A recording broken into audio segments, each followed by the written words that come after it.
Where are the best landing spots for the 2021 rookie running back class? Where will these guys thrive the most? What's my favorite place for each one of these guys, and what do I think will actually happen? We're breaking all that down and more, and I'm live during the entire first round of the 2021 NFL Draft, so you better be here on the Fantasy Football Show channel. Thursday, 8 p.m. Eastern, or a little bit before, be here. Let's break down the 2021 rookie running backs, where I think they should go, where they might go. The Fantasy Football Show begins now. This is the Fantasy Football Show with your host, Smitty.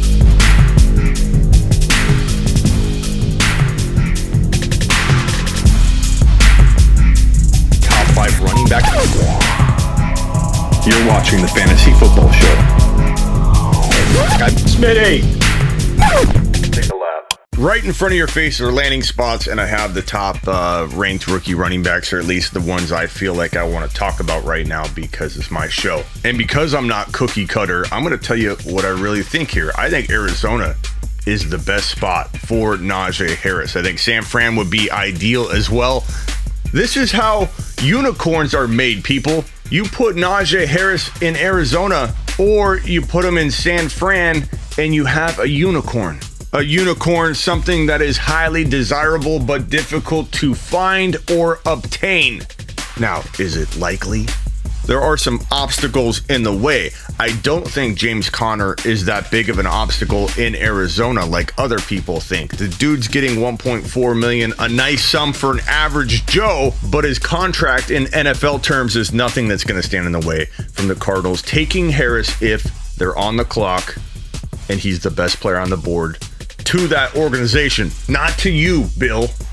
from accounting. I know everybody thinks they know everything before the NFL draft, but what happens every year? We're all wrong. So get off your high horse, stop typing me right now and saying, Smitty, you are wrong, because I know what the Cardinals want. Knowing what the Cardinals want, knowing what the Cardinals need, and knowing what you know, all three are very, very different. So if you ask me what I think the Cardinals will do versus what I think the Cardinals will do, I might give you two different answers or a blend of both. I do think the Cardinals will consider taking Najee Harris at pick 16 overall when on the clock. Now, they could trade down. I'm not saying they'll certainly take him at 16. I know a lot of you are like, quarterbacks don't go early anymore. They don't go early. I'm even taking away your ammunition before you write that comment, Steve. But you're still going to probably do it because you probably didn't even watch the whole video, Steve. But you're going to be in there going, running backs don't have high draft capital anymore, Smitty, don't you know? Everything's case-by-case basis, from year to year, from team to team, where the needy running back teams fall on a draft board.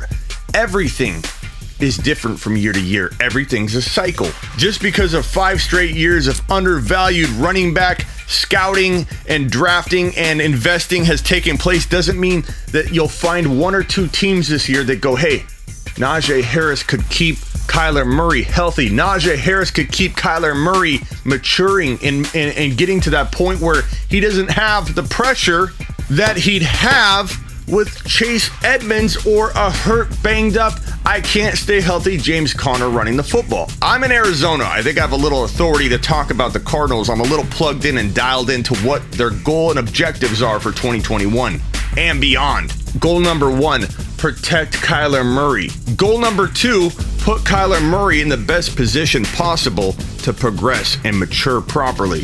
Goal number 3, give defenses something else to worry about than Kyler Murray, so he can roll outside the pocket, so he can make better decisions, slow the game down for Kyler just a little bit, because defenses are worried about Najee Harris running up the gut. It makes complete sense for people that want to use James Conner, or running backs don't get drafted early. They can trade down from the 16 pick. Didn't you hear what I said at the beginning? They don't have to take him at 16. They could. They would not be dumb to if they couldn't get the right trade down. Javonte Williams, if they traded down to, let's say, 23, 24, and then Harris went at 20, Javonte Williams would be a perfect fit for the Cardinals as well. I think Javonte Williams could be the 1.1 in rookie-only drafts if he lands in the right spot, which we'll get to in a second. But before you get your panties in a bunch in the comments and say, Smitty, teams don't draft running backs in the first round, consider what I'm telling you. The Cardinals don't care about what you or I think about draft capital. All it takes is one team to view it differently, to see Etienne or Najee Harris or Javonte Williams as a difference maker, a player that can get you from point A to point B right away. Point B being the Super Bowl, bro. Do you think teams care about what everybody else has been doing over the years? And we've got to stay on track with the cookie cutter evaluation process of the running back. The running back is dead. Smitty, Or do you think a team like Arizona says, we don't have a lot of draft capital in this draft? What position, what player could get us where we need to get to right now?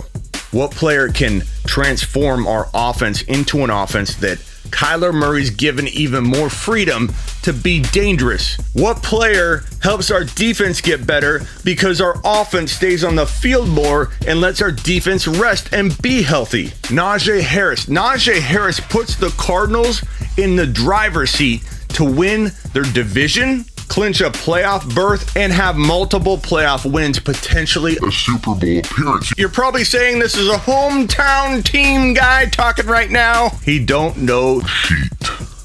but I don't pump the Cardinals up. If you follow my content, I don't just talk up Arizona Cardinal players. Yeah, I liked Kenyon Drake last year, it's no secret, but this offense is built to produce good running back numbers. They committed to Drake religiously last year, giving him touchdown production and a lot of carries. Even when hurt, they said we're feeding him the ball. Imagine if they get the right running back in there that fits the scheme, that can do all of the work between the tackles. That's why Etienne, even though I love Etienne, he'd be amazing anywhere if used properly. I do worry that the Cardinals will not pass to Etienne enough, and Etienne's the best receiving back in the draft class. He needs to be somewhere where he gets the football thrown to him on a regular basis, and I don't know that the Arizona Cardinals are the right spot for him. Everything I'm saying about the Cardinals, you could say about the Niners. Yeah, they've got Mostert, they've got Wilson. Smitty, they don't need a running back. The Cardinals and the Niners are unstoppable if you give the offense a weapon like Najee Harris or Javonte Williams between the tackles. Etienne more so in the San Fran case too. You could put all three of those in that San Fran offense and have electric production. They don't need it, Smitty. Yes, they do. I get it. You will do well on the ground with anybody in there. You could throw a little old grandma behind that offensive line and that grandma would produce good numbers for the San Francisco 49ers. But what earth do you live on where a Najee Harris doesn't get more production than a good running back like Wilson? Earmuffs to all my Niner people, but Wilson's a good running back turned great in a Niners offense. Mostert probably isn't going to hold up, but he's a great running back turned excellent per touch. San Fran turns running backs into unicorns. San Fran would turn Harris, a great running back, into an elite running back.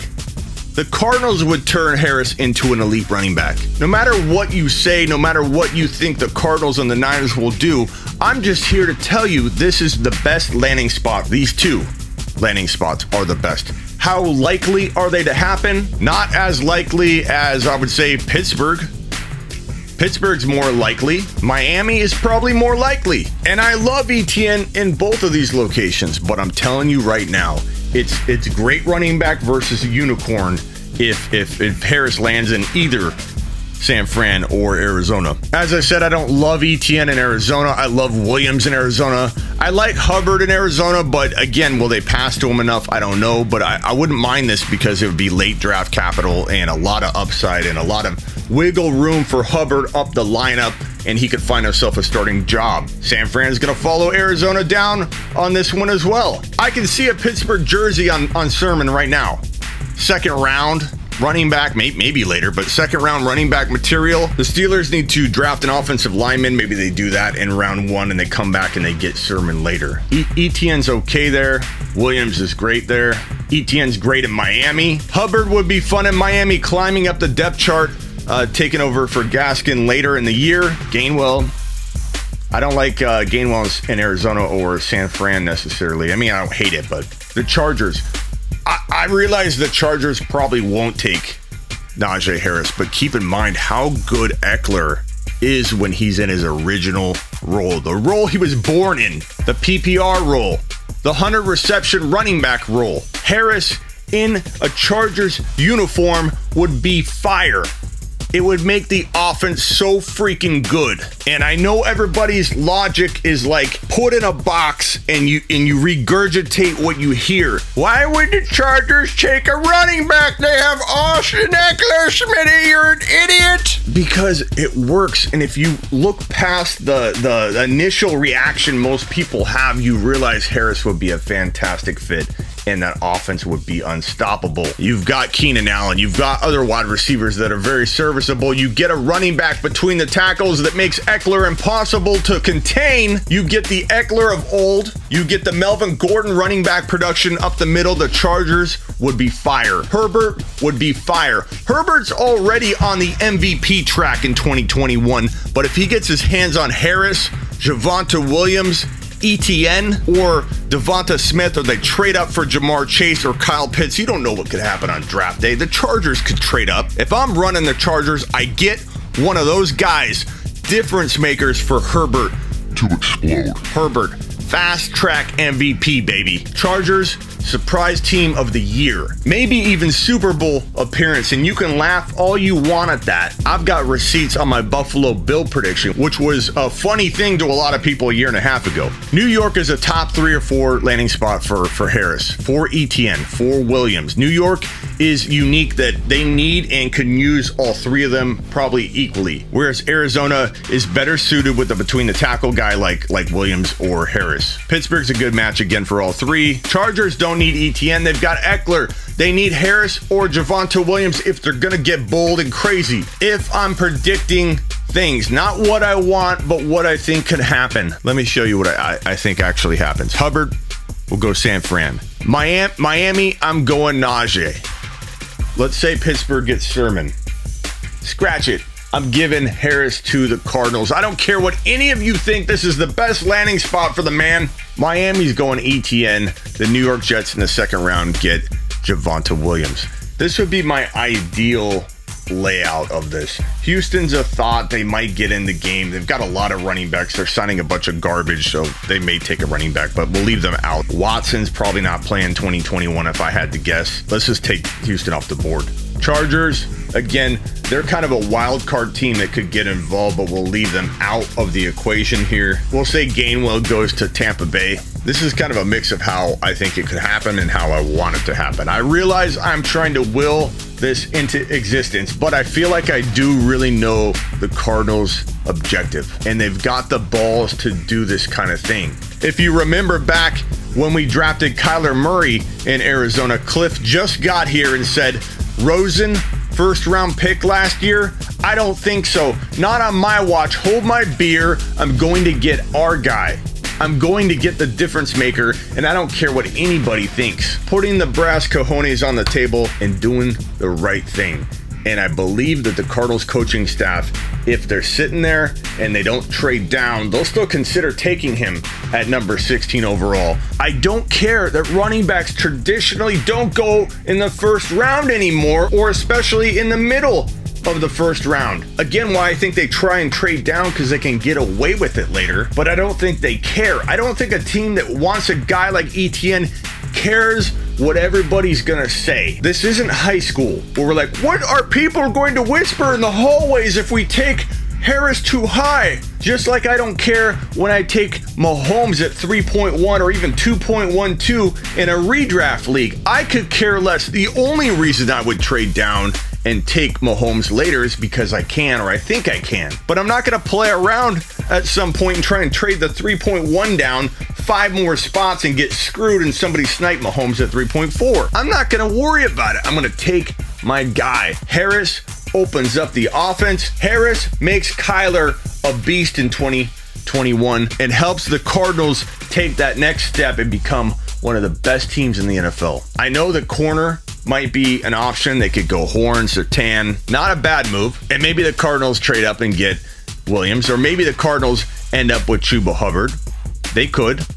I'd be okay with that. There are running backs that will fall, but this move is a lock to improve the offense and defense the most, given that they'll support each other, the offense and the defense, and make this team unstoppable. And most importantly, keeping Kyler maturing properly, making sure he gets stronger, smarter, and more consistent.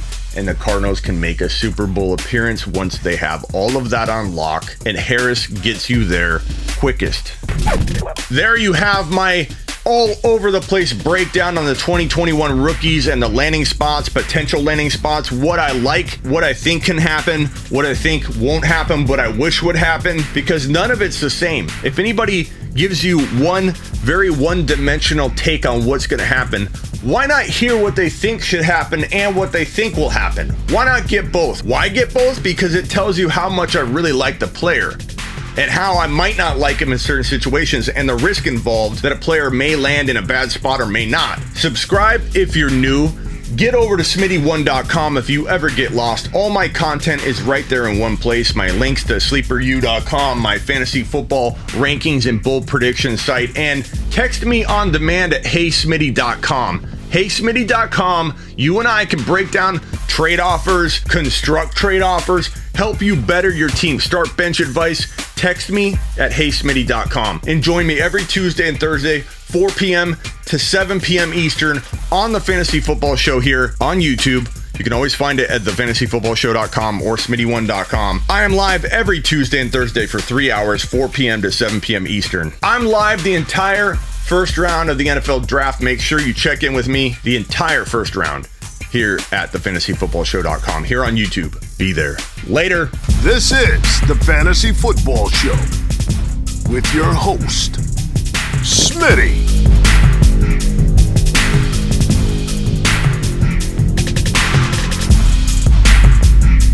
Top 5 running back.